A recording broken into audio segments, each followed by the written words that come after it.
So we've seen studies show that half of product claims, so of overall all product claims, are misleading, but up to 50% of claims like clean and sustainability, so non-toxic, those ones are inaccurately labeled. And so this kind of shift has opened the door for these direct-to-consumer brands and these challenger brands to build transparency into their DNA and use trust as a true differentiator. And so that's actually forcing legacy brands to either evolve or risk irrelevance. So in today, we're seeing in the retail environment, trust is actually a really valuable currency that brands use with the consumer.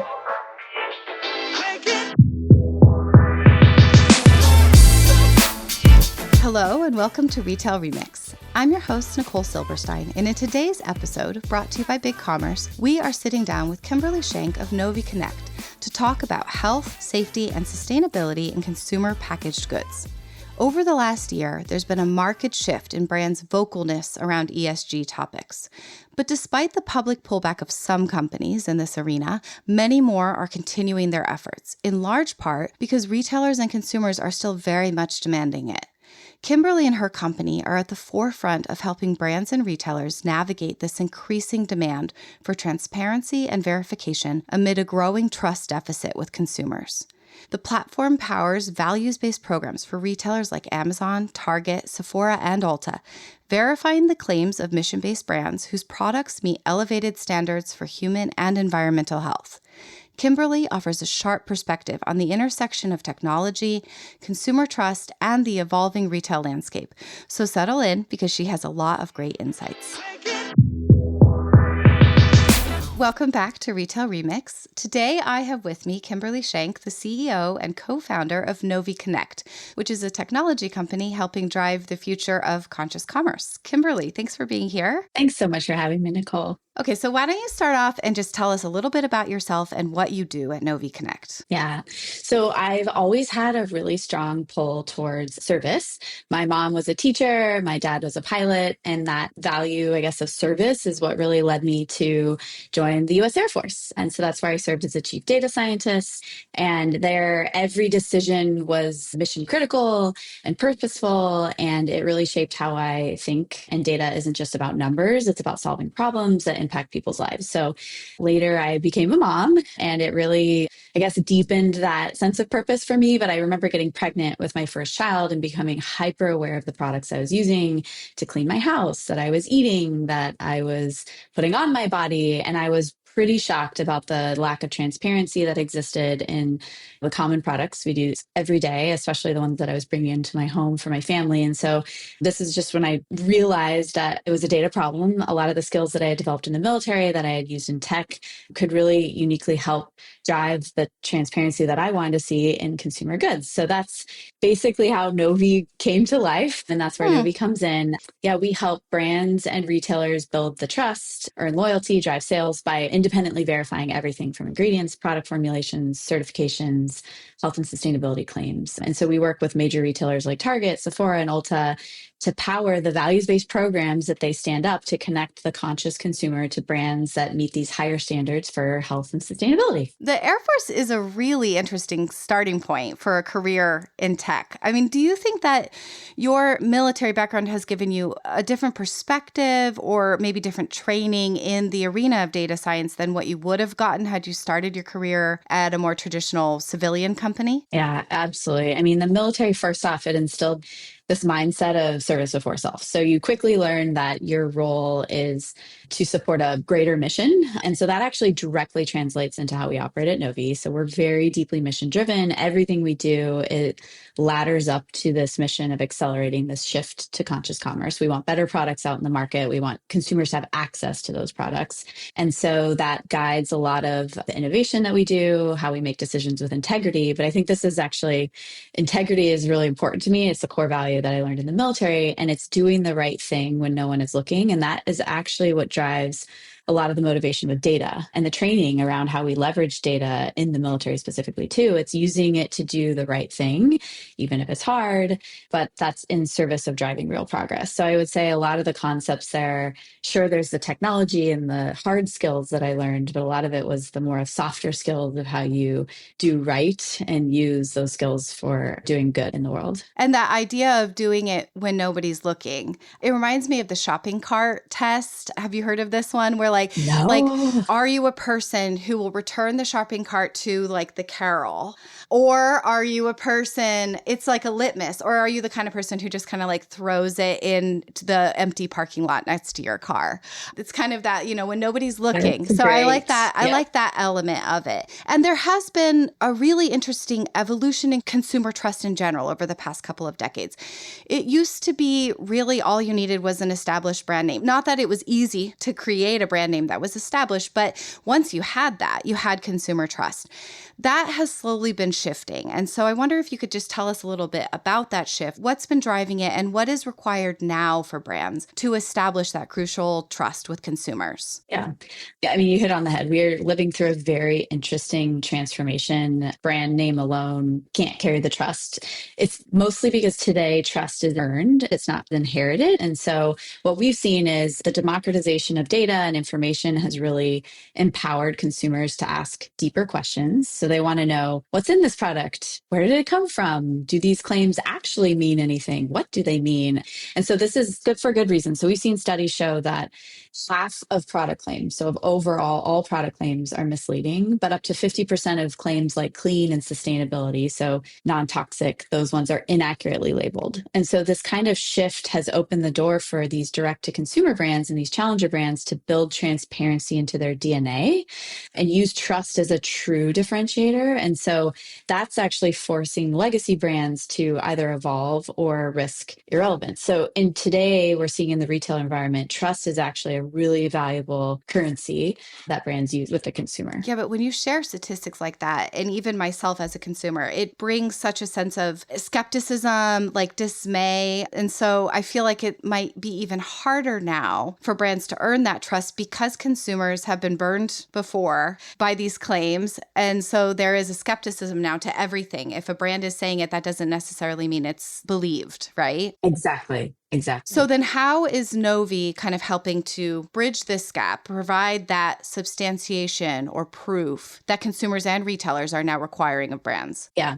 So we've essentially built a platform that streamlines the verification process for consumer products claims. So at its core, we enable brands to document, validate, and manage their supply chain data efficiently in the platform. But what actually makes it powerful is that brands provide that precision of information to us that's needed to assess the compliance of a claim and avoid greenwashing and false claims. So this means we get non-public information about the supply chain of the products that a brand puts in market. And then we serve as the independent third party to verify that information. So like you said, retailers are no longer accepting claims at face value. Almost every partner we work with in the market now requires documentation.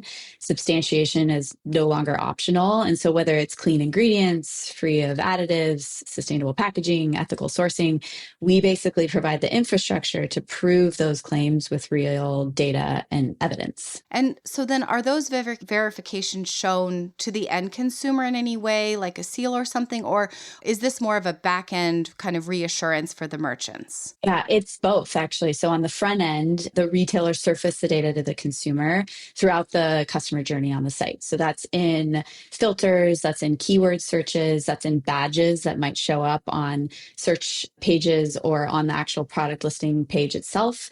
So think about like a little badge that says vegan or a claim that says certified sustainable. That's the consumer facing side.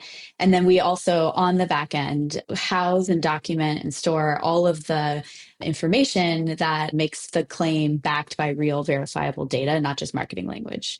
What's super interesting about this and why this is really important is that we've found there's a study that shows 82% of Gen Z researches products online, but then 73% of them convert in store.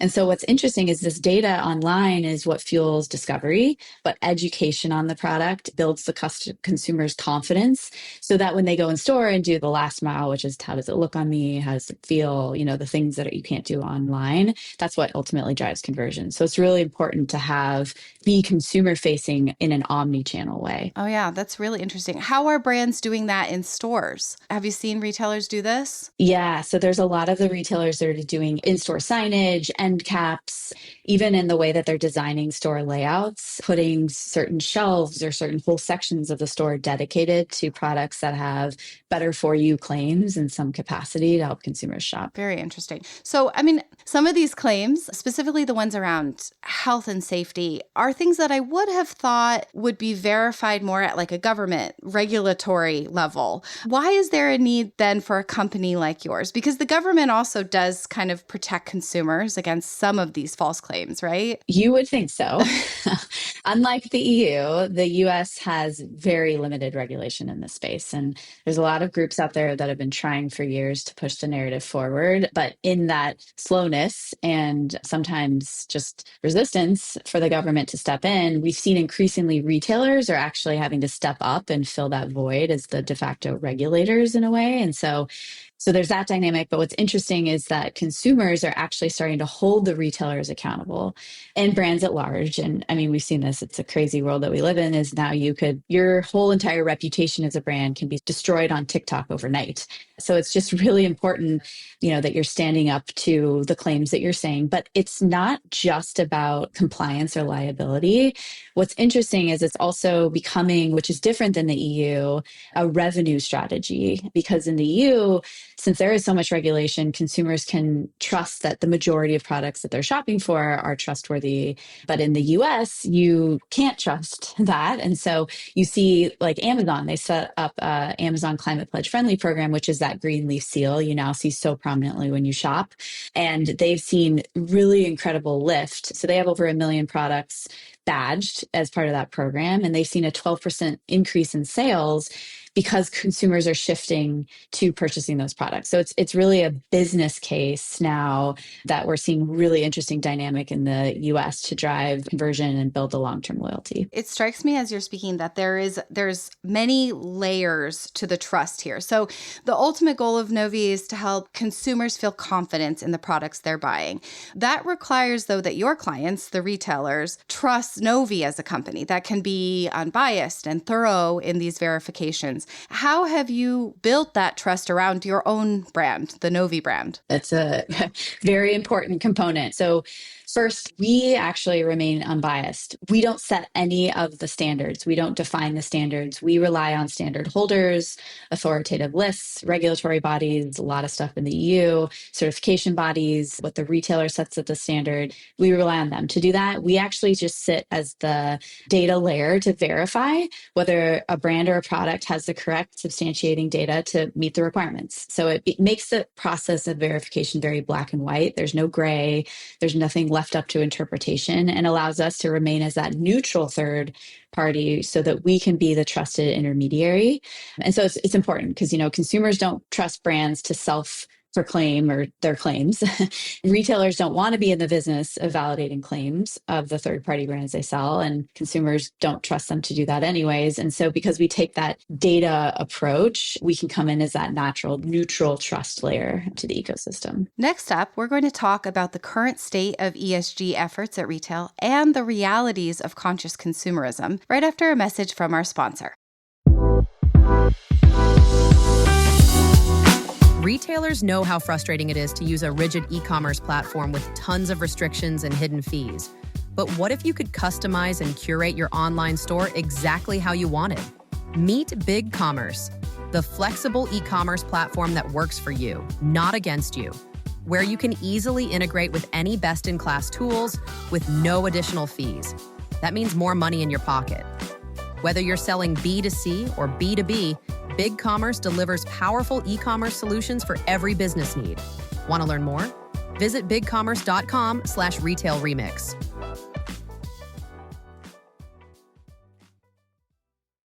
The last year has seen a real about face in some consumers and brands prioritization of things like ESG and sustainability.